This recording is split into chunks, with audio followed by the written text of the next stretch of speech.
Reciban un cordial saludo autoridades universitarias, invitados especiales, docentes, profesionales de la construcción, estudiantes y público en general. Continuamos con el 78º día del ciclo de conferencias El conocimiento no se detiene, Dr. Roberto Aguiar Falconi, evento organizado por el Departamento de Investigación Científica de la Universidad de las Fuerzas Armadas de ESPE en colaboración con el Grupo de Investigación Ciencilab. En este momento solicitamos la presencia del doctor Roberto Aguiar, quien ofrecerá unas palabras. Muy buenas noches con todos. Estamos muy contentos de tenerle aquí como conferencista al doctor Juan Pablo Cordoni. Él forma parte de un grupo de investigadores valiosísimos de la Universidad Tecnológica de Mendoza y a las quienes conocí yo hace muchos años. Hace muchos años yo viajaba a Mendoza y veía ahí gente muy dedicada, muy estudiosa, muy competente, que con el pasar del tiempo ya han obtenido su doctorado. Hoy es un gran gusto tener aquí a un conferencista, a uno de ellos, quien nos va a hablar sobre protección sísmica de tanques con líquidos peligrosos mediante aislamiento de base. Agradezco nuevamente al doctor Cordoni por haber aceptado dictar esta conferencia y de igual forma a nuestro anfitrión que se da tiempo para seguir con este ciclo de conferencias. Ya vamos la número 78. Ese es y cada conferencia ha sido excelente, una mejor que la otra. Sacamos mucho provecho.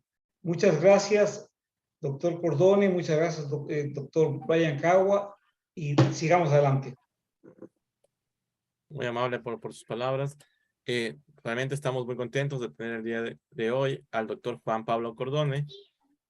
Voy a leer un breve resumen de su hoja de vida. Es ingeniero civil, graduado en la Facultad Regional de Mendoza de la Universidad Tecnológica Nacional en el año 2010. En esta misma casa de estudios hizo 2 posgrados, un doctorado en Ingeniería en Mención Civil Ambiental 2018 y una especialización en Ingeniería Gerencial 2019. En el ámbito académico, desde hace 12 años es docente en el Departamento de Ingeniería Civil e investigador en el Centro Regional de Desarrollos Tecnológicos para la Construcción, Sismología e Ingeniería Sísmica en el área de aislamiento sísmico. Hace 6 meses fue designado como director de posgrado de la regional. En el plano profesional, desde hace 6 años trabaja en el área de auscultación y obras civiles en una empresa de generación hidroeléctrica con una presa y 3 centrales a cargo. Hace 1 año es representante técnico de las empresas CEMSA, Aprovechamiento Potrerillos, Hydro Newell, Central Newell 4 y recientemente hace 1 mes fue ascendido a gerente técnico de CEMSA. Quiero recordar que todas las preguntas referentes al tema de exposición deberán ser colocadas en la pestaña del chat a fin de que éstas puedan ser respondidas una vez culminada la intervención. Estimado doctor Juan Pablo Cordoni, otorgamos la palabra para su conferencia. Muchas gracias, Brian. En primer lugar, quiero agradecer al doctor Roberto Aguiar Falconi por invitarme a participar en este ciclo de conferencias. Esta noche les voy a hablar del tema que fue parte de mi tesis de doctorado, que es la protección sísmica de tanques con líquidos peligrosos mediante aislamiento de base. Bueno, ¿por qué reviste importancia este tema? Los tanques principalmente se utilizan para almacenar o contener algún fluido. En este caso, los tanques que se van a analizar son los que se ubican en las destilerías o en los parques petroquímicos y que contienen sustancias que pueden ser tóxicas, inflamables o explosivas y generar algún impacto en el medio ambiente. Existen muchos tipos de tanques, pueden ser de hormigón armado, de acero, pueden tener forma cilíndrica, rectangular en caso de que sean de hormigón armado, pueden estar enterrados, pueden estar elevados o apoyados directamente sobre el suelo. Pero todos presentan características comunes. En primer lugar, que la fuga de sus contenidos, como dije recién, es nociva para el medio ambiente. Son muy importantes para los procesos industriales. En ellos se genera una interacción fluido-estructura entre el líquido y el recipiente contenedor. Tienen escasa disipación de energía y en el caso particular de los tanques que se emplean en estos parques petroquímicos, es muy importante hacer un buen aprovechamiento del espacio. Eso conduce a que se busque una reducción del diámetro en planta y por ende se generen tanques con mayor esbeltez. Acá en Mendoza, en la República Argentina, hay un parque petroquímico que es el segundo más importante del país, perteneciente a YPF, y en ese parque encontramos alrededor de 100 tanques con capacidades entre 5.000 y 20.000 metros cúbicos. Si hacemos un repaso de los antecedentes sobre los distintos daños que se han producido frente a la ocurrencia de terremotos en los tanques, podemos ver en estas imágenes, para distintos eventos, por ejemplo en 1999 en Turquía, un incendio por derrame de tanques, en San Juan, también en la República Argentina en el 77, el colapso de un tanque, en este caso en una bodega. En California en el año 71, fallas por abollamiento de tanque debido a oleaje. Vemos en Italia, en el terremoto de Emilia 2012, falla por pandeo debido a esfuerzos de compresión elevados. El terremoto de Nordrich en el 94, fallas de anclajes. También en el terremoto de Cocaeli en el 99, un desborde por oleaje. Vemos también que ocurren fallas en las conexiones debido al desplazamiento de los tanques. Y por último, una falla por pandeo denominado tipo pata de elefante en el terremoto de Alaska en 1964. Es decir, que son muy frecuentes las fallas en tanques. ¿Cómo se ha abordado el tema? El primero, digamos, el pionero en este tema fue Hausner, que en 1963 presentó un modelo para poder estimar la respuesta sísmica. Hausner modeló el líquido contenido en el tanque mediante dos masas, una impulsiva que está rígidamente fijada al contenedor y otra convectiva que vibra de forma independiente y representa el oleaje en la superficie libre del líquido.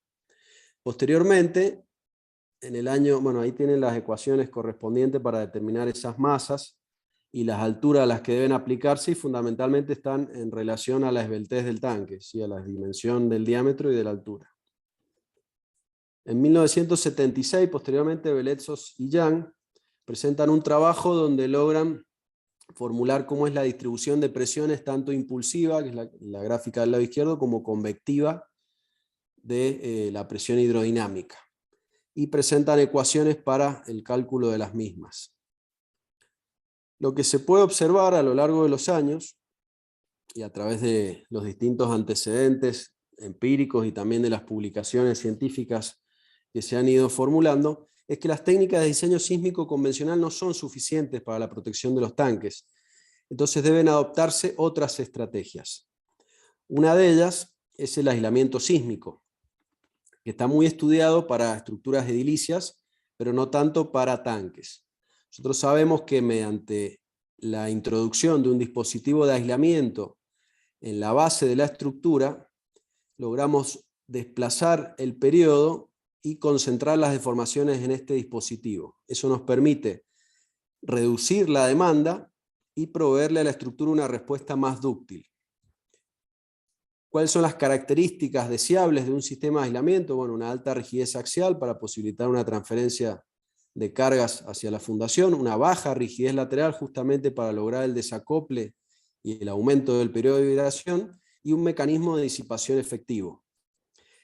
¿En qué se dificulta la implementación de esta técnica? Bueno, en cuanto a las conexiones, en el caso de los tanques, las cuales deben ser flexibles, y también en el fenómeno de oleaje, que suele incrementarse mediante la adopción de estos dispositivos.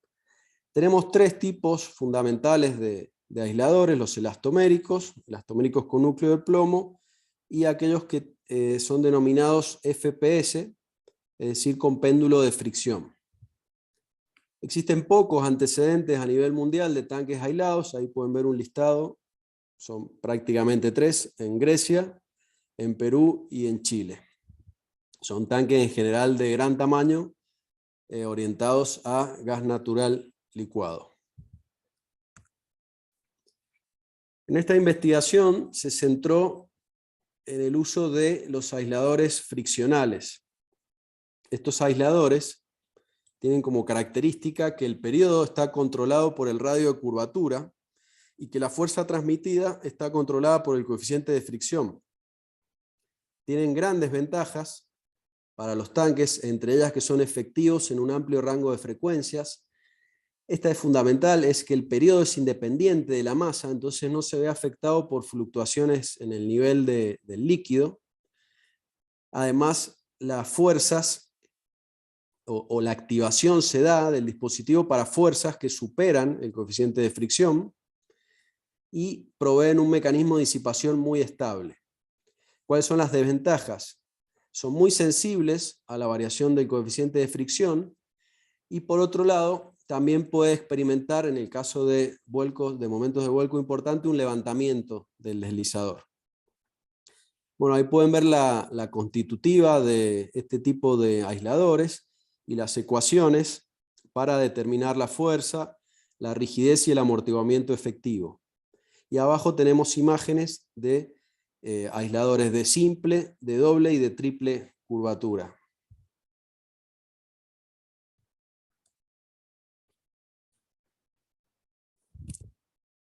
Para avanzar sobre la modelación experimental en este trabajo, se diseñó un tanque a escala, eligiéndose a partir de un relevamiento en el parque petroquímico, un tanque que reúna las características de tener un gran volumen y una relación de aspecto típica, en función de lo que suele utilizarse en otros parques petroquímicos a nivel mundial. Entonces se seleccionó el tanque que ven a la izquierda en la imagen, que tiene un diámetro de 46,6 metros, una altura de 11,75 metros, eso da una relación de esbeltez de 0,5. Y el espesor de las distintas virolas va variando, llegando a un máximo cercano a la base de 15,8 milímetros. Ese tanque se diseñó reducido en escala 1:25, lo que dio por resultado el tanque que ven a la derecha, que tiene un diámetro de 1,86 y una altura de 47 centímetros, mantiene la misma relación de esbeltez, y el espesor utilizado es de 1,6, ahí no se pudo mantener la relación de escala porque si no hubiese dado un espesor muy pequeño. ¿Qué simplificaciones hubieron en este modelo? Bueno, primero el techo no fue considerado. Allí entre paréntesis tienen estudios o papers que avalan esta simplificación. El espesor de la pared tampoco pudo ser replicado. Eso en realidad no es demasiado incidente porque para los tanques anchos considerar el contenedor con pared rígida no afecta los resultados. No ocurre lo mismo para tanques esbeltos, donde sí es muy importante la componente de flexibilidad que tiene la pared en la interacción con el líquido. Y por otro lado se adoptó como líquido contenido agua, que difiere en cuanto a densidad y viscosidad de la sustancia que contiene este tanque en realidad.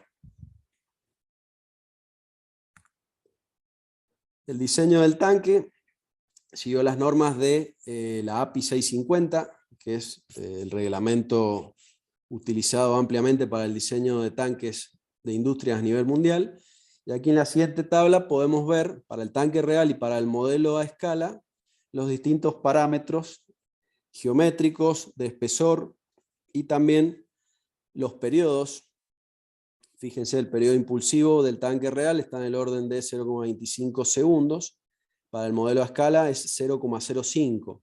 Esto se debe a que cuando la escala geométrica se reduce 25 veces, la escala de tiempo se reduce 5 veces. O sea, es la raíz cuadrada de la escala geométrica.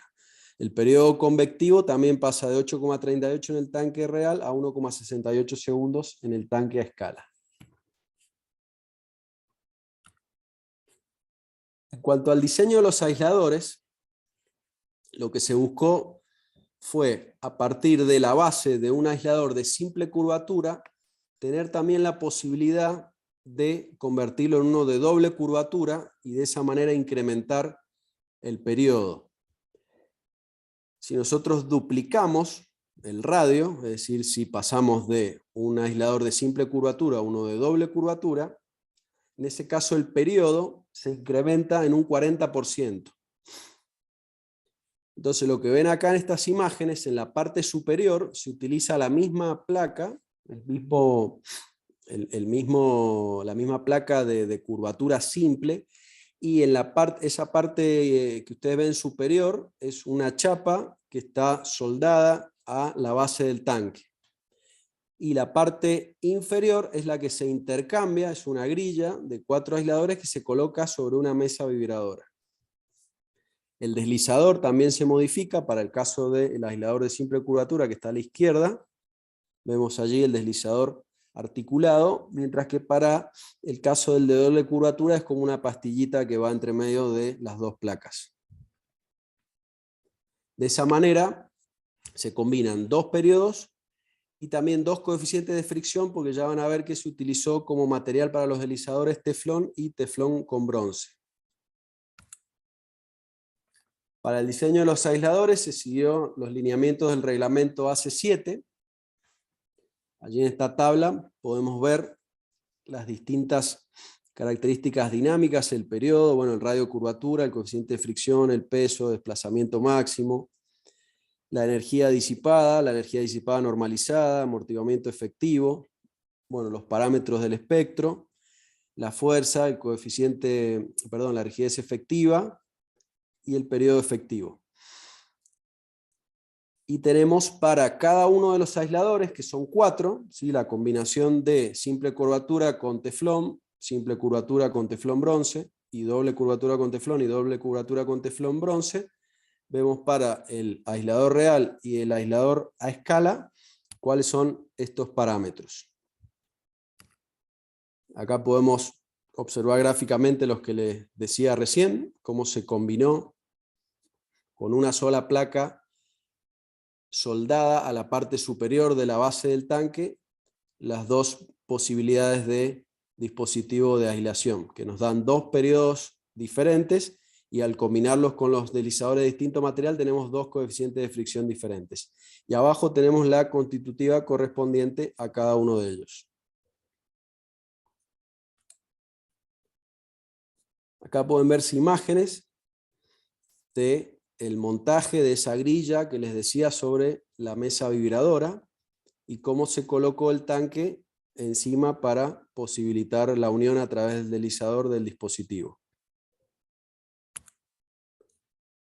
Respecto a los registros sísmicos, se seleccionaron 8 y también se le aplicó la ley de escala, es decir, que se comprimieron en la escala de tiempo para que fuera consistente con el modelo a escala. ¿Sí? No se puede aplicar el terremoto con la misma relación de tiempo que en la realidad, sino que también hay que escalarlo. La aceleración no se escala, pero el tiempo sí.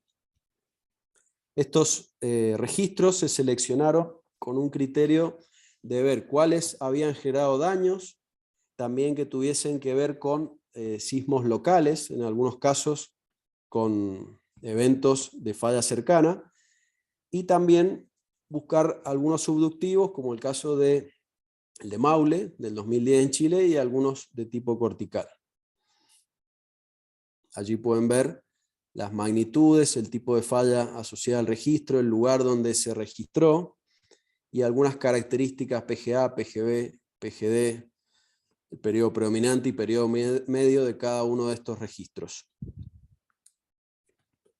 Para el ensayo se utilizó el instrumental que vemos allí, 3 acelerómetros, 2 roldanas de desplazamiento y 2 transductores de presión. Y debajo vemos el dispositivo de adquisición y las gráficas de pantalla del sistema que controla el actuador de la mesa vibradora y del que controla el dispositivo que nos permite registrar los datos que están midiendo los instrumentos. ¿Cómo se ubicaron estos dispositivos? Se colocaron los 2 transductores de presión, uno a la altura de la masa impulsiva, de acuerdo a lo que indica Hofner, y el otro a la altura de la masa convectiva. Respecto a los acelerómetros, se ubicó uno en la parte superior del tanque, otro en la base del tanque y otro sobre la mesa vibradora. Y respecto a las roldanas de desplazamiento, en el caso del tanque con base fija, que fue el primer ensayo que se realizó, se colocó una en la parte superior y otra en la parte inferior para medir la deformabilidad de la pared y la distorsión.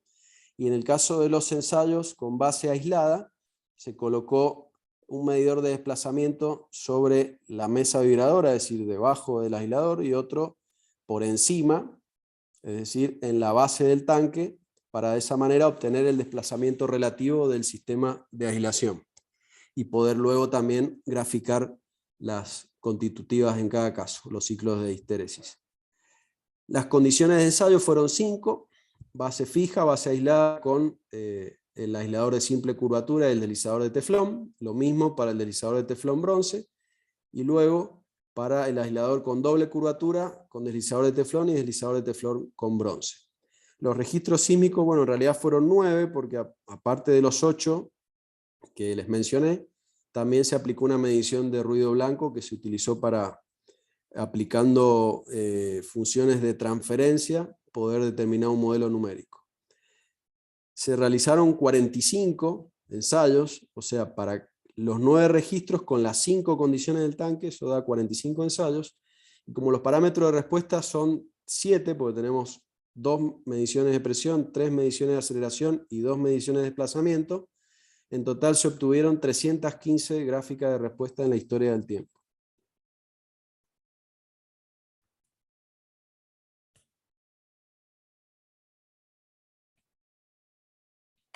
Acá les voy a mostrar unos videos de los ensayos que se realizaron en la Pontificia Católica de Chile.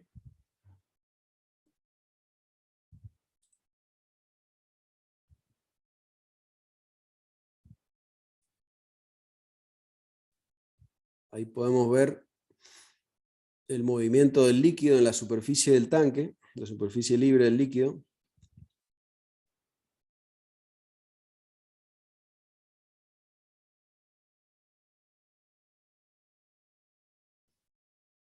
De acuerdo al registro sísmico aplicado, fluctúan los modos de vibración del líquido.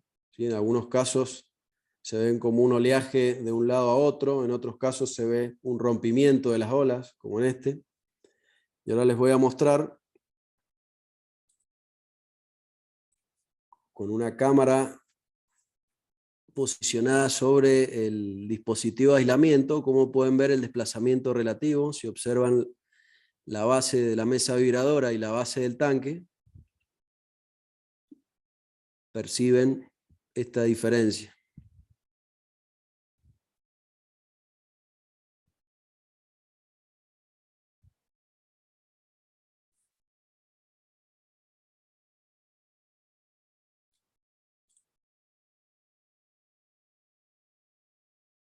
En este momento particularmente.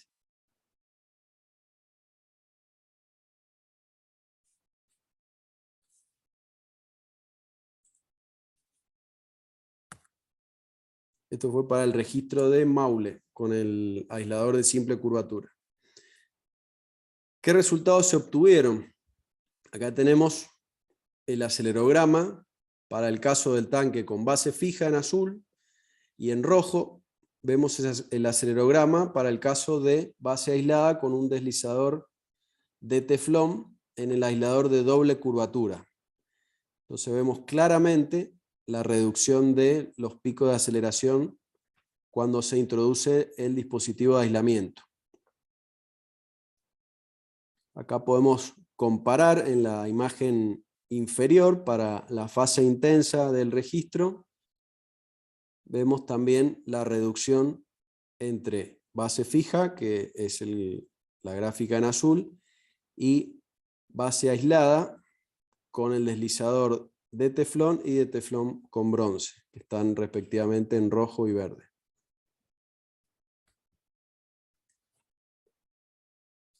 Acá podemos ver en un gráfico muy simple la reducción que tenemos de las aceleraciones máximas en la base, desde el caso con base fija, ¿sí?, que son las columnas grises que vemos atrás, hacia los distintos dispositivos de aislación, ¿sí?, empezando por simple curvatura de teflón, simple curvatura con teflón bronce, doble curvatura con teflón y doble curvatura con teflón bronce. Entonces vemos que en todos los casos la reducción oscila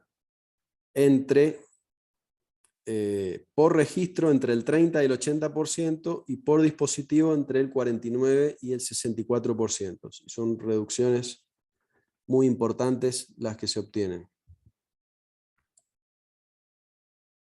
Para el caso de la aceleración en la pared, es decir, en la zona superior, también observamos que hay reducciones importantes, ¿sí?, que dependen del registro. En un registro se observó un pequeño incremento, pero en la mayoría tenemos reducciones. Ese incremento se debe también al aumento de la presión convectiva, es decir, del oleaje producto de la introducción del dispositivo de aislamiento. Respecto a las presiones que se evaluaron mediante los transductores, podemos ver que existe una reducción tanto para la presión en el sector superior como en el sector inferior. Ahí podemos ver las gráficas comparativas.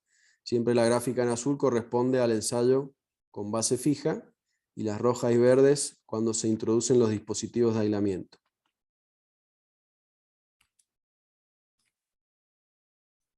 Acá vemos para los distintos registros la reducción de la presión impulsiva en la zona superior y en la zona inferior. Ven que las reducciones para el caso de presión impulsiva son muy importantes. Cuando pasamos a la presión convectiva, ya vemos que la reducción no es tan importante e incluso en algunos casos vemos un incremento. Y lo mismo ocurre en la zona inferior del tanque.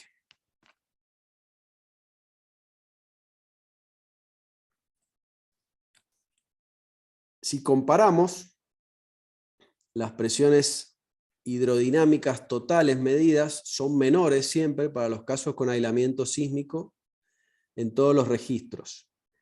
Esto se debe a que la reducción de la presión impulsiva es de un orden de magnitud superior que el aumento de la presión convectiva, excepto para uno de los sismos, para uno de los registros, mejor dicho, el de Cocaeli, en donde por el contenido de frecuencia de este registro se observó un gran oleaje, incluso un desborde del líquido, para el caso con base aislada.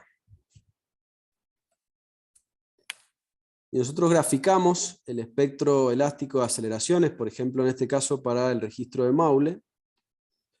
Podemos ver arriba a la izquierda que la reducción de la ordenada aceleración espectral para el caso del periodo impulsivo es mucho más importante que el incremento que tenemos en la zona de los periodos más elevados, es decir, del periodo convectivo.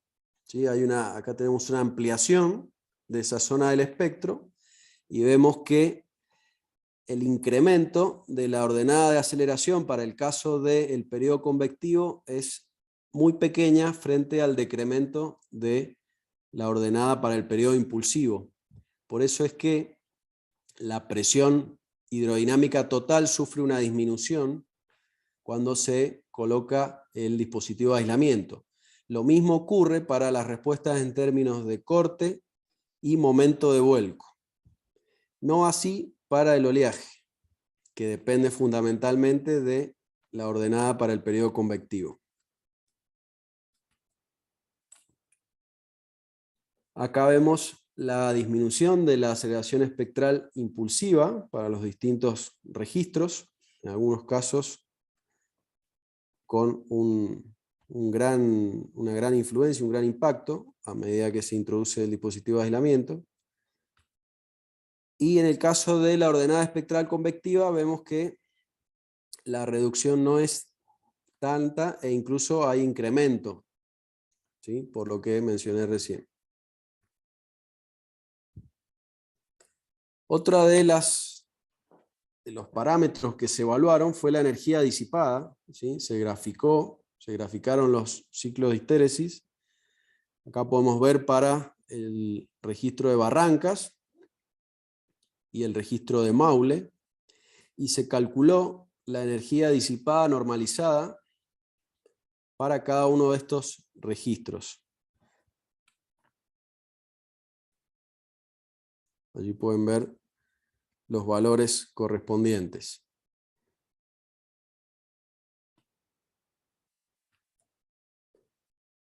También se calculó la energía de entrada utilizando la ecuación de Wang y Bertero, que está indicada en el extremo inferior izquierdo de la pantalla.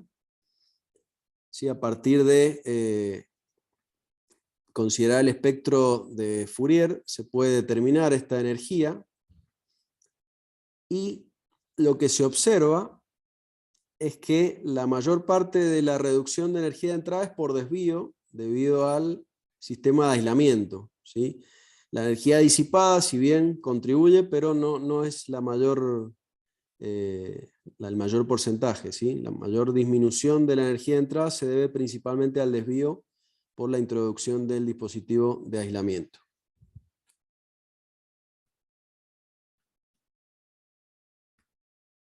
Bueno, ¿qué conclusiones se obtuvieron de estos ensayos? En términos de aceleraciones, presión impulsiva, corte basal y momento de vuelco, puede decirse que la técnica de aislamiento sísmico de base resultó efectiva en la reducción de la respuesta. Un aumento en el periodo de aislamiento del sistema, es decir, cuando se pasa del dispositivo de simple curvatura al de doble curvatura, conduce a una mayor reducción de la aceleración, la presión hidrodinámica total, la presión impulsiva, el corte basal y el momento de vuelco. Pequeñas variaciones del coeficiente de fricción no son incidentes en los resultados. Para estos materiales, para el teflón se logró un coeficiente de fricción del orden de 0,10 y para el teflón con bronce de 0,12. Esa pequeña variación no resultó tan incidente en los resultados. De hecho, si ustedes observan las curvas que les mostré recién, ven que cuando mostraba los acelerogramas, la verde y la roja prácticamente iban pegadas, no había mucha diferencia en la reducción de aceleración. Otra conclusión es que la reducción de aceleración en la base es mucho mayor que la reducción de aceleración en la parte superior de la pared. Además se observó que el aislamiento de base es menos efectivo cuando se somete a sismos impulsivos respecto a su comportamiento bajo sismos vibratorios, por lo menos para el nivel de amortiguamiento que se estudió con este sistema de aislación y estos deslizadores con su correspondiente coeficiente de fricción. La disminución de la efectividad del sistema de aislamiento bajo sismo impulsivo está relacionada con el aumento del periodo predominante del registro. Y no se encontraron correlaciones o tendencias claras entre la respuesta en aceleración del sistema y otros parámetros del registro, como periodo del pulso principal de velocidad o índice de impulsividad. Respecto a la presión convectiva y el oleaje, se observó un incremento de la presión convectiva en los tanques con base aislada respecto a la condición de base fija. Sin embargo, la magnitud de esta presión en general es menor que la impulsiva, por lo que igualmente se apreció una reducción de la presión hidrodinámica total. Los registros con mayor periodo predominante presentan, para los casos de base aislada, una preponderancia de la presión convectiva sobre la impulsiva. Un aumento del coeficiente de fricción del sistema de aislamiento en general disminuye la amplificación de la presión convectiva. Por otro lado, el oleaje en la superficie libre del líquido experimenta un incremento en los tanques con base aislada respecto a la condición de base fija. Si bien este efecto no genera un aumento del estado tensional de la pared del recipiente, sí puede ocasionar daños al techo y derrame de líquido. No se encontró una tendencia clara del periodo de los sistemas de aislamiento respecto al oleaje, observando una gran variabilidad en los resultados del tipo de aislador según el registro analizado. Es posible que sea necesaria realizar una medición directa del oleaje en la superficie libre, en lugar del análisis indirecto que se realizó mediante la construcción de los espectros de aceleración y la utilización de las ecuaciones para el cálculo del oleaje. Además, se detectó que el incremento de la altura de oleaje se relaciona con el aumento del periodo medio del registro. Bueno, acá he terminado con la exposición, sí, he tratado de resumir bastante. Esto es parte de una tesis doctoral, pero a los efectos de hacer más amena la exposición y dada la hora, ustedes, bueno, están un poco más temprano, son las 7 de la tarde, 7:30, acá ya estamos bien entrada la noche en Argentina, así que he tratado de hacer la exposición lo más amena y concisa posible. Bueno, quedo a disposición por cualquier duda que tengan. Muchas gracias por su excelente presentación. A continuación tendremos las preguntas por parte de los asistentes. La primera pregunta es si nos puede comentar un poco más de cómo podemos seleccionar la escala para el experimento. Usted seleccionó 1.25, ¿por qué no otra escala, 1.50? ¿O qué recomendación nos daría? Bueno, eso tuvo que ver fundamentalmente de acuerdo al tamaño del tanque real que se había elegido y condicionado por el tamaño de la mesa vibradora y por las condiciones de transporte, porque yo vivo en Mendoza, en Argentina, y estos ensayos se realizaron en Santiago de Chile, en la Pontificia Universidad Católica de Chile, para lo cual hubo que trasladar el tanque cruzando la cordillera de los Andes en un vehículo. Entonces eso representó una limitante para el tamaño del tanque a escala, por eso es que se adoptó esta escala de 1:25.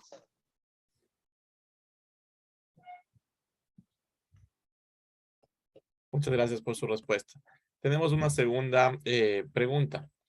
La pregunta es respecto a utilizar aisladores en el sistema de tanques, ¿eso permite reducir las paredes del tanque o es recomendable mantener? Bueno, esa es una muy buena pregunta. Si bien existe una reducción del corte basal y el momento de vuelco, tenemos que tener en cuenta el efecto de pandeo, ¿sí? De inestabilidad geométrica, por lo cual muchas veces no se puede reducir tanto el espesor. Si bien eso no fue analizado en el estudio que yo hice, porque no podía tenerlo en cuenta, porque como dije, no podía replicar el espesor de la pared, ¿sí? Tenía un espesor que en escala era mucho más grande que el espesor del tanque real. Entonces no podía hacer un análisis de pandeo de la pared. Pero por las publicaciones que he leído donde sí se ha analizado este aspecto, si bien se puede lograr una reducción de la respuesta mediante la introducción del aislamiento sísmico, no es conveniente disminuir tanto el espesor de las paredes.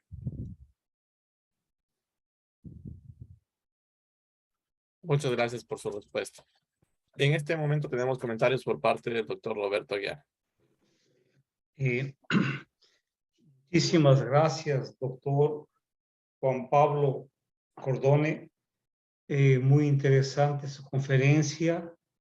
Yo quisiera pedirle que nos envíe,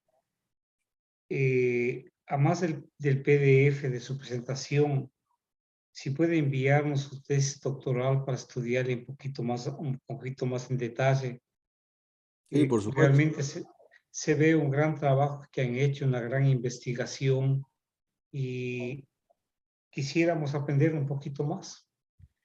Me alegro mucho de ver aquí, nuevamente en la conferencia a una gran cantidad de estudiantes de la maestría de la Universidad Técnica de Manabí.